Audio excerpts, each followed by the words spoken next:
एक ईमानदार बात कहूंगा पहले, उसके बाद मैं अपनी औकात पे आऊंगा। जहां डॉक्टर कुंवर बेचैन जी हों, डॉक्टर दुबे हों, दीदी अंजुम जी हों, हरिओम पवार जी हों, वहां खड़ा होकर मैं ये कहूं मैं कवि हूं, मैं इसके लिए माफी चाहता हूं, मैं कवि नहीं हूं। इतने बड़े नामों के सामने मेरी कोई औकात नहीं है। बजानी है तो सबको सारे बजाओ इकट्ठे। हाँ, बात अच्छी लगी हो तो। मनवीर भाई ने बड़ा जोर लगाया, बलराम जी आपके गीत बड़े अच्छे लगे। देखा भूगोल नहीं देखा, मैं तो हरियाणा का आदमी, मुझे प्यार पर समझना, लेकिन ये भूगोल समझ आ रहा था, क्योंकि हम मोटे मोटे होते हरियाणा वाले।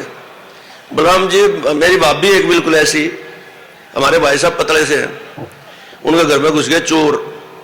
अब वो तो डरपोक था, वो हिम्मत वाली, उसने पकड़ा, नीचे डाल के ऊपर बैठ गई। करे जा जा जा पुलिस को बुला के ला। करे जा रहा हूं, मेरी चप्पल नहीं मिल रही। चोर बोला भाई चप्पल मेरी पैर जा, तू बुला ले जाएगा।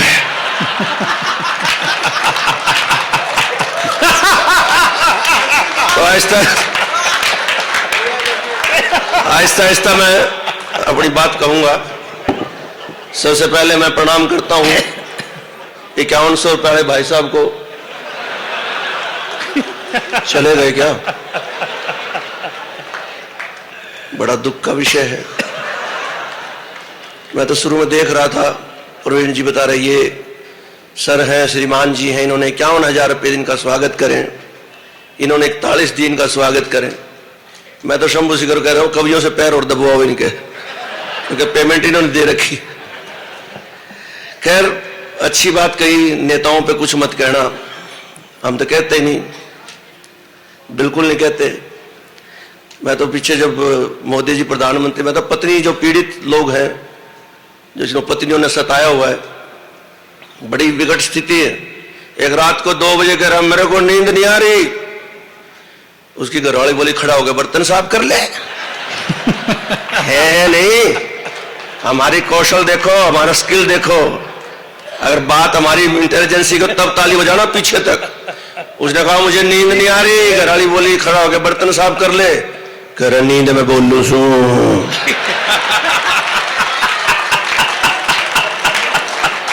नींद में बोलू सू। हम लोग ऐसे काम करते हैं। मोदी जी प्रधानमंत्री बने, मुझे लगा था कि शादीशुदा आदमियों की तकलीफ दूर होगी। फिर हमारे हरियाणा में चुनाव हुए, हमने जोर शोर से बीजेपी की सरकार बनाई। मैं कहा अब तो मुख्यमंत्री जी कुछ करेंगे शादीशुदा। यूपी के इलेक्शन से उम्मीद थी। एनीवे, शादीशुदा लोगों को मैं प्रणाम करता हूं। ये 4 बच्चे बैठे हैं, इनको तो विशेष प्रणाम करता हूं। गाजियाबाद के बच्चे हर रोज इतनी देर तक जागते हैं, तो बड़ी प्रॉब्लम होती होगी। मतलब स्कूल जाने में। भाई साहब आप क्यों खुश हो रहे थे? बात को ऐसे घुमा देते हैं।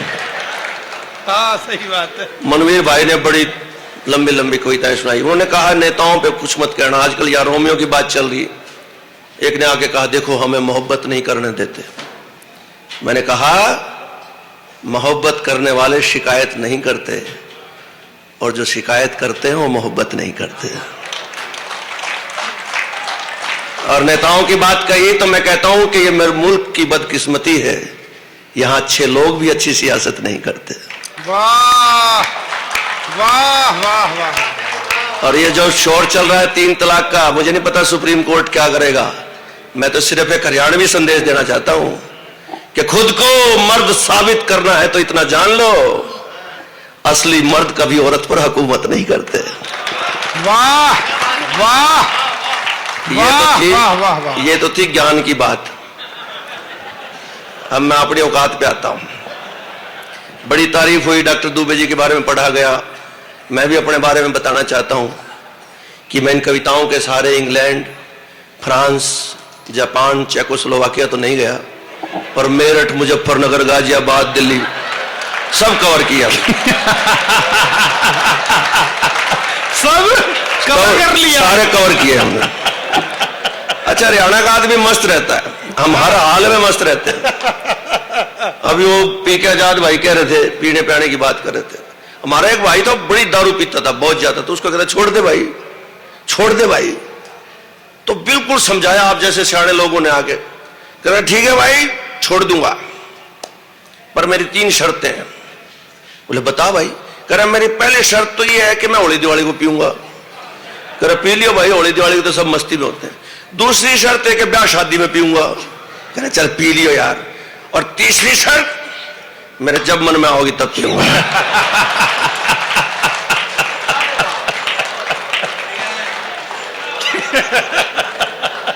अभी प्रवीण भाई ने बताया, क्या बांट रहा है यार,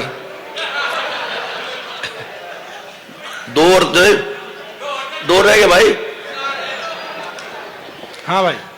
एक कई बार बच्चे देखो पता नहीं एक परिवार के किसके हैं, तो एक घर में बहुत सारे बच्चे थे, तो इसने कहा यार 12-15 बच्चे थे घर में, क्या यहां वो नहीं आए क्या फैमिली प्लानिंग वाले?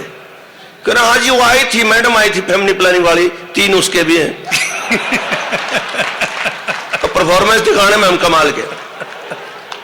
मैं बता रहा हूं ना, एक शराबी ने 9 बजे फोन किया ठेकेदार के पास। हाँ। मैं बात इसलिए कह रहा हूं कि थोड़ा सा कविता से, क्योंकि मनवीर भाई ने कितनी अच्छी अच्छी बात कही, बड़ी बड़ी भारी भारी, मैं तो जानता नहीं ज्यादा शब्द।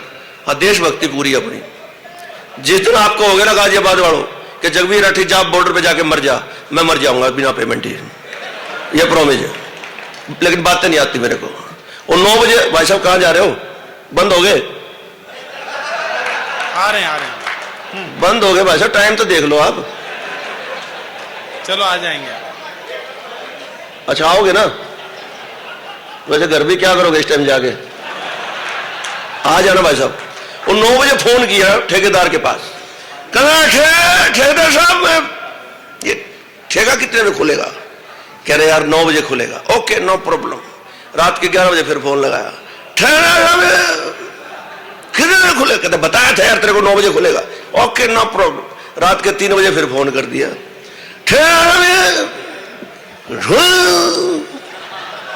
कह रहे यार तेरा दिमाग खराब है, मेरी नींद खराब कर रहा, रात के 3 बज गए, तेरे को क्या कमी शराब की? कहते नहीं, शराब फुल, शराब की कोई कमी नहीं, मैं तो गलती से ठेके के अंदर रुका हूं, बाहर निकल जा रहा। आप अच्छा काम ये करते हैं कि अपने परिवार के साथ कवि सम्मेलन करते हैं। कविता की एक संस्कार जो बच्चों में भर रहे हैं। मैं चाहूंगा यहां से लेकर आखिर तक इस कवि सम्मेलन के नाम से तालियां गूंजे कि गाजियाबाद में इतना बड़ा यज्ञ होता है। दोनों हाथ उठाकर गूंजाए तालियां। राठी भाई वो तीर वाला जरूर सुना। वही आ रहा हूं। एक अच्छी बात है, अदरवाइज आजकल तो टीवी ने ऐसा दिमाग खराब किया है। मैं पहले भी बता के गया था, आज फिर बता रहा हूं, क्योंकि कवि यही करते हैं। अब हर साल बुलाओ तो नहीं सुनाऊं, अब 6 साल बाद बुलाओगे तो नहीं क्यों सुनाऊं। एक वो सीरियल आया था पीछे, कौन बनेगा करोड़पति, आपने देखा होगा। हमारा एक दोस्त था, राम सिंह, जाते ही हॉट सीट पे नंबर लगा, अमिताभ बच्चन ने पूछ लिया, हाँ तो राम सिंह जी आप कहां के रहने वाले हैं? कहने लगे हूं तो मैं दिल्ली का, पर इलाहाबाद में मेरा बिजनेस है। ओ मैं भी इलाहाबाद का रहने वाला हूं। चलिए आपसे आसान सा सवाल पूछते हैं, आपके पिता का नाम बताइए। अब राम सिंह ने सोचे यार 5 करोड़ का मामला और इतना आसान सवाल, ये तेरे को बाहर करना चाहता है। क्या लगे ऑप्शन दो।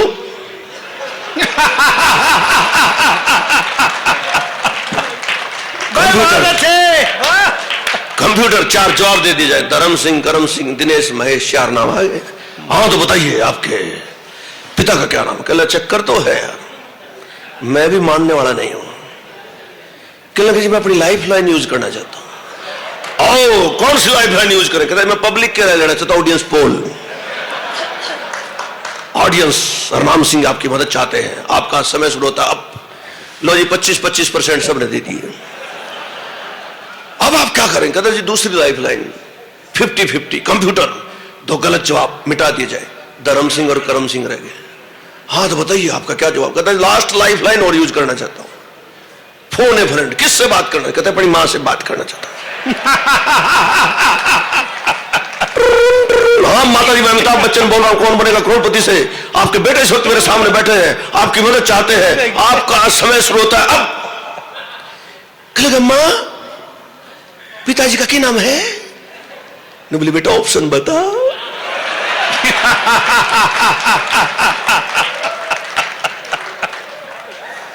धर्म सिंह करण सिंह बेटा तू पैदा 64 में, ये था वो था, 3 दिन में 30 सेकंड खत्म। अब उसका जवाब सुने और इस कवि सम्मेलन के इस नाम को सार्थक कर दे एक एक आदमी।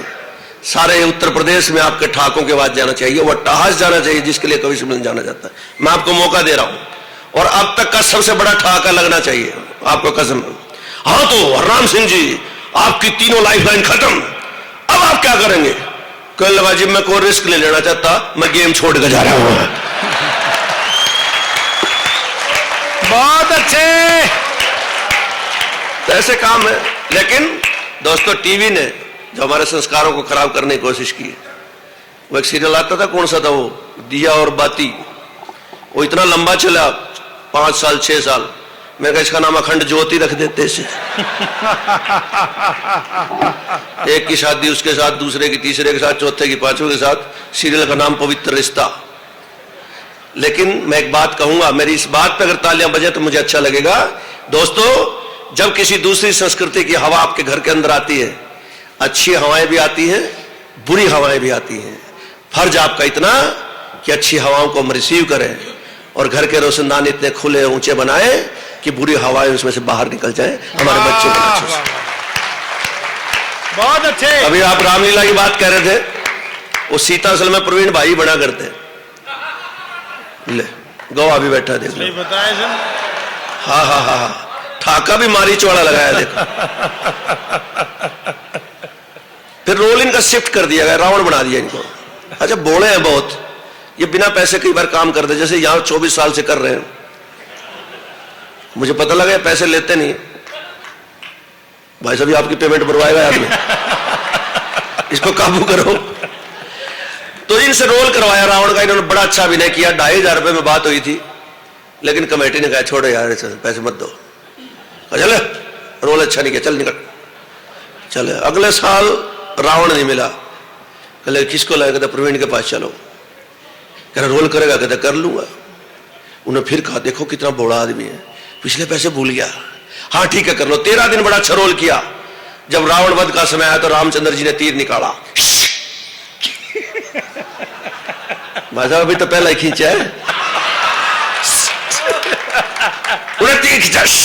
हे रावण अधर्मी कुकर्मी दुराचारी अत्याचारी, ले मैं तुझे ब्रह्म बाण मारता हूं। नहीं मरता, बिल्कुल नहीं मर तू। अब रामचंद्र जी सोचा इम्प्रोवाइजेशन चल रही है, क्योंकि एक तीर से रावण मरा नहीं, उन्होंने दूसरा तीर निकाला। हे रावण अधर्मी कुकर्मी दुराचारी अत्याचारी, ले मैं तुझे अग्नि बाण मारता हूं। कह रहा पहले पिछले पैसे दो, इस साल के दो, फिर मरूंगा। नहीं मरता। अब डायरेक्टर को हो गई टेंशन, उन्होंने मंगवाया एक तीर, तीर पे 1000 के 5 नोट बांधे। नोटबंदी से पहले की बात है ना।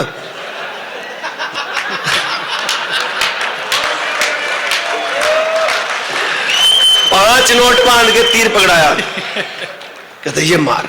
अब रामचंद्र जी तीर खींचा। ही रावण अधर्मी कुकर्मी, ले मैं तुझे मणि बाण मारता हूं। 1 2 3 4 5 रावण मर गया। ताली बजाओ। माँ वाली सुना दे भाई। माया भगत सिंह जो भी थी करे, माया भगत सिंह जो भी थी। पेमेंट मिल गई, अब कोई दिक्कत नहीं।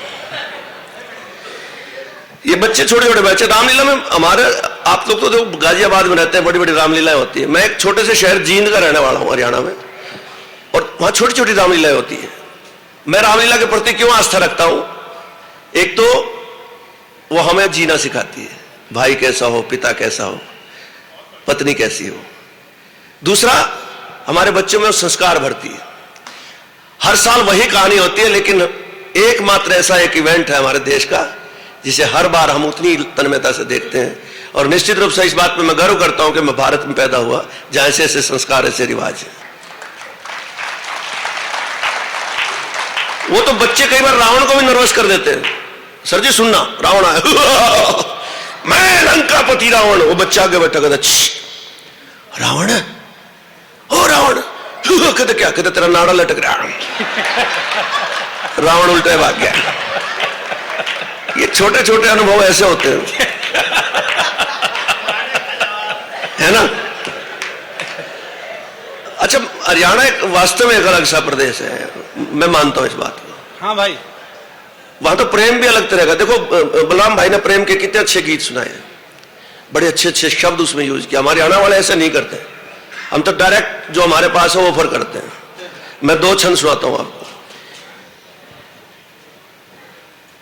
कि तेरे काले काले नैना में। उससे पहले ऑफर किया कि छम छम करती ऋणी बनकर। उपमाएं भी ऐसी हैं क्योंकि हम पशु ज्यादा पालते हैं, तो उपमाएं भी वैसी है। वो एक ने कह दिया था हरियाणवी शायर ने, कहता तेरी जुल्फ नू लहरारी से जानो हमारी भैंस पूछड़ हिलारी से। भाई जो है उसकी तारीफ वही करेंगे कि छम छम करती ऋणी बनकर। भाई साहब बैठ जाओ ना, हम भी जबड़े फाड़ देंगे फिर देख लो। हाँ भाई, छम छम करती ऋणी बनकर मेरे जीवन में आओगी के। हरियाणा का आदमी है भाई, बताना है तो ठीक है, नहीं तो दूसरी देखें। कि छम छम करती ऋणी बनकर मेरे जीवन में आवेगी के, नैनों के संग नैन मिलाकर प्रेम रस बरसावेगी के। बड़ी दूर से चल के आई तू प्यार की राही पे, आजा बैठ जा पास मेरे, ये बता चूरमा खावेगी के। तो हमारे पास तो चूरमा था, दे दिया। बहुत अच्छे जगवीर भाई। कि तेरे काले काले नैना में गोरी में काजल लगा दूं के।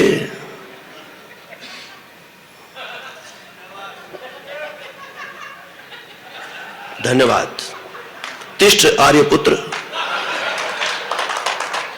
कि तेरे काले काले नैना में गोरी में काजल लगा दूं के, तेरी लंबी लंबी जुल्फा में अंबर के बादल सजा दूं के।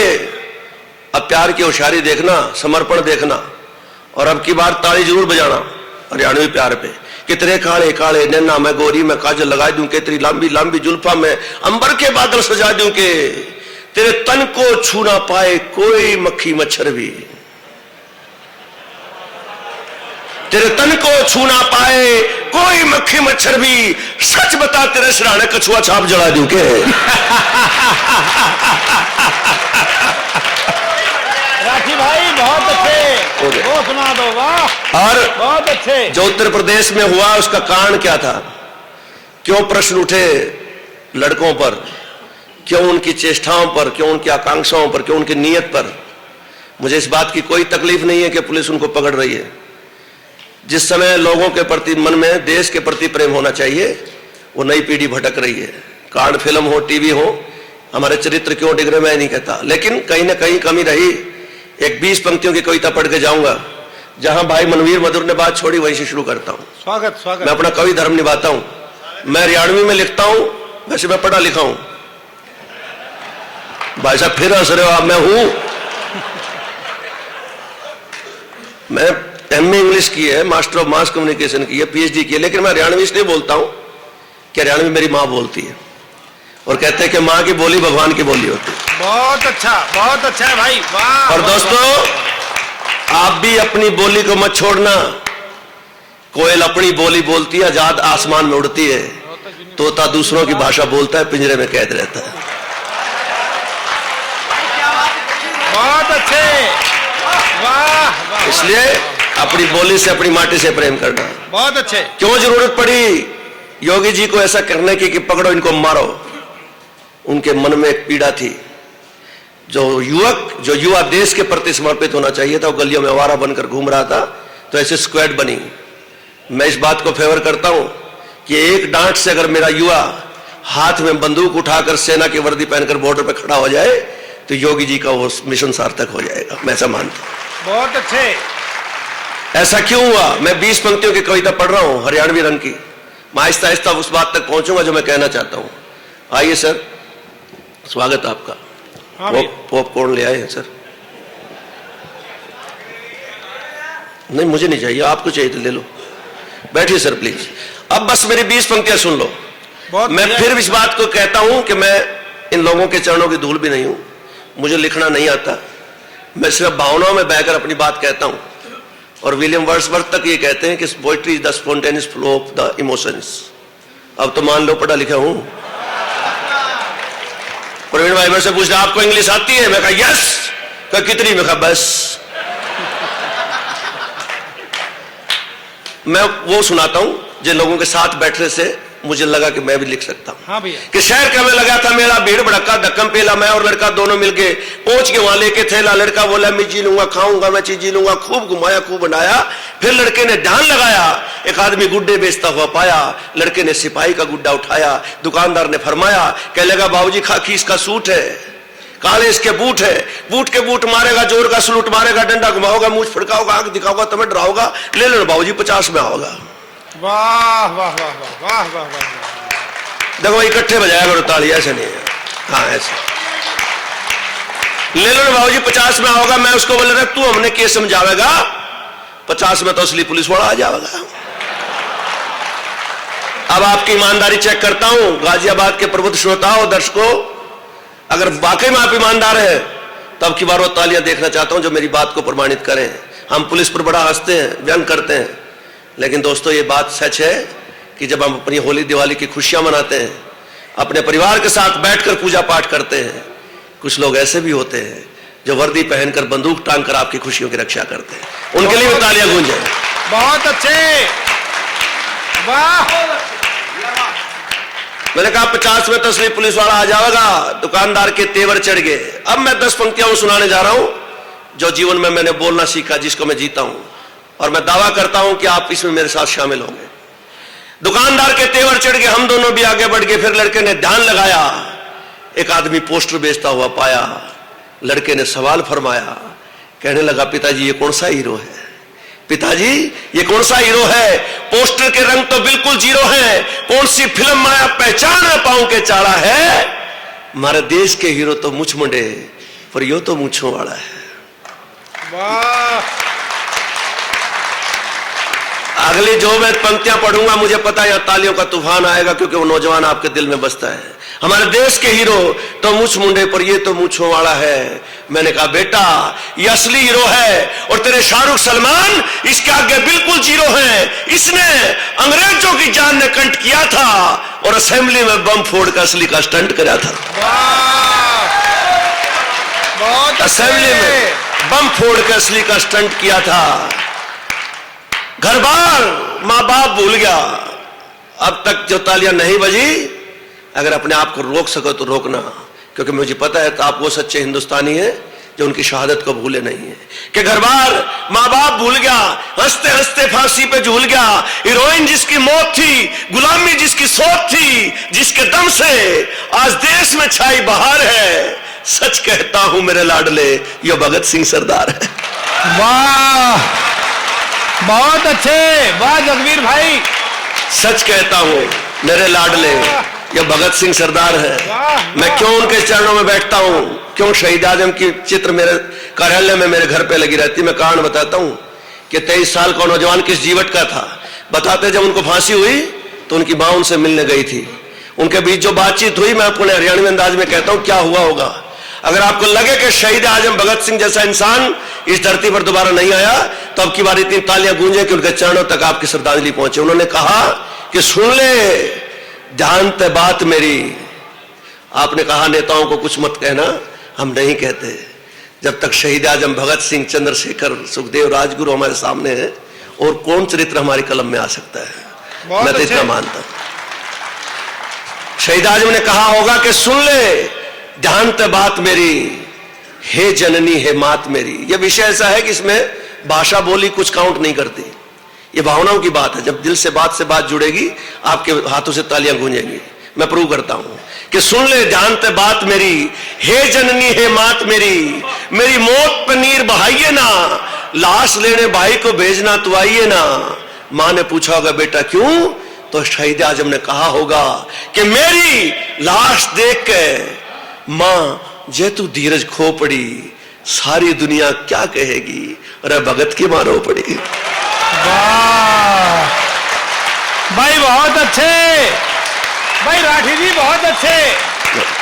सारी दुनिया के कहेगी, सच कहता हूं मेरे लाडले ये भगत सिंह सरदार है सर। हमारी विडंबना देखिए, हमने इन बच्चों को क्या नहीं दिया। मैं इसलिए कहता हूं आप बधाई के पात्र हैं कि ऐसे मंच देते हैं इन बच्चों को जहां शहीदों की बात हो, देश की बात हो। मनवीर भाई ने कितनी अच्छी बातें कही सैनिकों के सम्मान में। आप सच में बधाई के पात्र हैं कि हमारी नई पीढ़ी को दे रहे हैं। लेकिन विडंबना यह है, जब मैंने कहा कि सच कहूं सु मेरे लाडले भगत सिंह सरदार है, लड़का कहने लगा पिताजी समझ गया यही तो जोल है, क्यों बेकारे हो, ये तो बॉबी देओल है। क्योंकि बॉबी देओल ने रोल किया भगत का। मेरा बेटा भगत को भूलकर एक फिल्मी हीरो को याद करने लगा। मैंने खुद को आसमान की तरफ दौड़ाया, बादलों में शहीद भगत सिंह नजर आया। हमें माफ करना सरदार, हमारी नीयत में खोट है और फांसी के फंदे से गहरी तुझे लगी चोट है। आज पहली बार अपने जीवन में हूं शर्माया, तेरा गुनहगार हूं जो बच्चे को तेरा बलिदान नहीं बताया। वाह, तेरा गुनहगार हूं जो बच्चे को तेरा बलिदान नहीं बताया। सुन लो मेरे प्यारे साथियों, शहीदों को मत बुलाना और घर के किसी कोने में उनका छोटा सा फोटो जरूर लगाना। घर के किसी कोने में उनका छोटा सा फोटो जरूर लगाना। दो पंक्तियां पढ़ता हूं जिन्हें मैं जीता हूं, ओढ़ता बिछाता हूं। हो सकता है मेरी बात आपके मन को ना छुए, लेकिन सिर्फ शहीद आजम को एक ऐसी श्रद्धांजलि दें तालियां गुंजाकर इस ऐतिहासिक कवि सम्मेलन में। आइए शहीद आजम का नाम याद करके इसे पवित्र करते हैं मैं मौका देता हूं। मैं लिखता हूं कि जिस घर में शहीद भगत सिंह का चित्र है, सच कहता हूं मेरे साथियों वो घर मंदिर से भी पवित्र है। सच कहता हूं मेरे साथियों वो घर मंदिर से भी पवित्र है। नई पीढ़ी, नए बच्चे उनको भूल ना जाएं, ऐसे यत्न बनाना तुम। और जब भी संगीत उठे थारे दिल में, और यहां इस अपार जन समूह से कहता हूं, आइए उस पावन गीत पर ताल लगाएं जिसने देश की आजादी में इतना बड़ा एक माहौल बनाया, संगीत दिया आजाद हवा का। आप भी शामिल हो कि जब भी संगीत उठे थारे दिल में, बस एक गाना गाना तुम। मेरा रंग दे बसंती चोला, मेरा रंग दे बसंती चोला, होए रंग दे बसंती चोला, माए रंग दे बसंती। बहुत बहुत धन्यवाद, आभार।